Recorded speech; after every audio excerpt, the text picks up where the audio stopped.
ये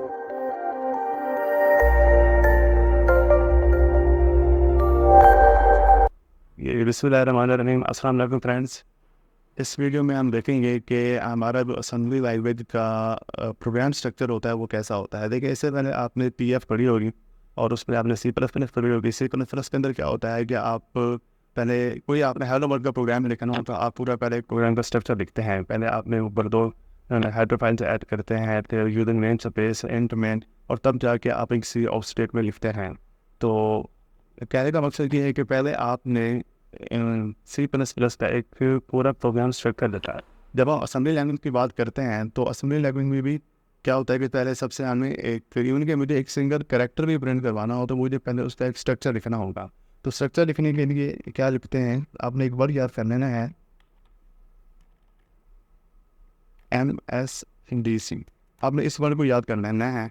अब मैं आपको बताता हूँ इससे क्या बनता है। अच्छा, एक और बात कि जो असेंबली लैंग्वेज के अंदर जो कमेंट्स होते हैं वो सेमीकोलन से स्टार्ट होते हैं, जबकि सी प्लस प्लस के अंदर आपने देखा होगा कि वो डबल फॉरवर्ड स्लैश लगाते हैं और मल्टीपल लाइंस के लिए अलग से कमेंट्स होते हैं, स्टार और बैक स्लैश, इस तरीके से। लेकिन यहाँ पर जो कमेंट सेक्शन जो स्टार्ट होता है वो सेमीकोलन से स्टार्ट होता है।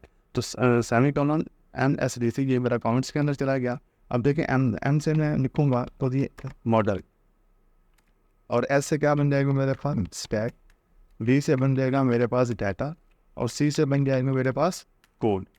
ठीक है, अब वन बाई वन हम इनको देखते हैं कि ये क्या होता है। देखिए, तो जो डॉट मॉडल होता है, यहाँ पर हम अपना मेमोरी मॉडल सेलेक्ट करते हैं कि मेरा मेमोरी मॉडल क्या होगा। यहाँ पर मैं टाइमिंग भी लिख सकता हूँ, यहाँ पर मैं सामान लिख सकता हूँ, यहाँ पर मैं कॉम्पैक्ट भी लिख सकता हूँ। अच्छा, इन सब का मकसद क्या होता है? इन सब का मकसद ये होता है कि हम अपने प्रोग्राम के अंदर जो वेरिएबल्स रहेंगे या जो फंक्शन वगैरह बनाएंगे उनको हम अपने प्रोग्राम के अंदर यूज़ करेंगे, उनका जो साइज़ होगा वो कितना होगा।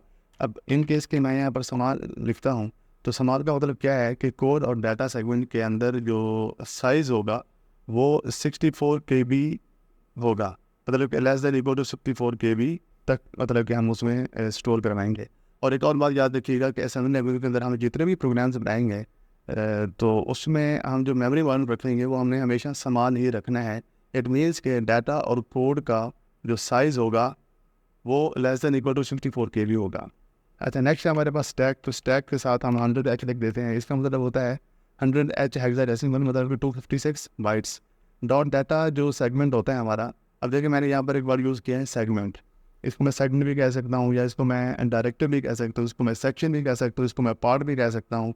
तो ये बेसिकली जो असेंबली लैंग्वेज का जो प्रोग्राम का स्ट्रक्चर है ये उसके डिफरेंट पार्ट्स हैं।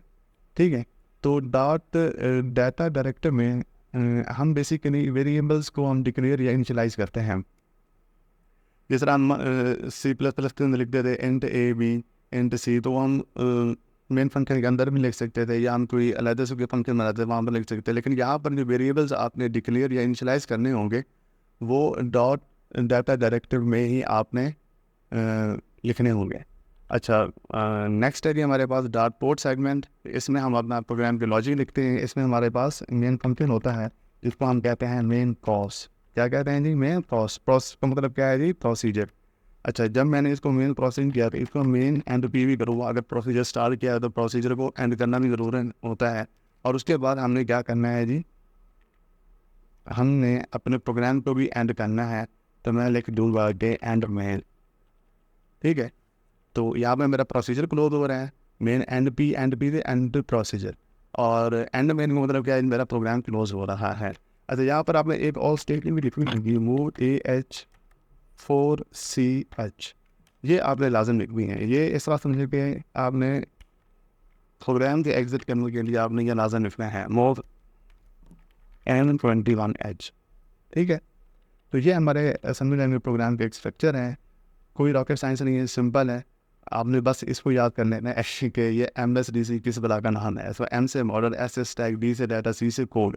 अब कोड सेक्शन के अंदर हमारा मेन प्रोसीजर होता है, तो मेन प्रोसीजर हमने लिख दिया, उस मेरे प्रोसीजर को क्लोज भी कर दिया, और आखिर में हमने अपने जो प्रोग्राम था उसको भी हमने एंड मेन कर दिया कि हमारा प्रोग्राम भी एंड होगा। लेकिन ये वाली स्टेटमेंट आपने लाजम लिखनी है कि मूव AH4CH। तो इसको मैं आपको डिटेल बाद में बताऊंगा कि ये किस मर्ज का नाम है, किस मकसद के लिए हम यूज़ करते हैं। तो इस वीडियो में इतना ही। Thanks for watching.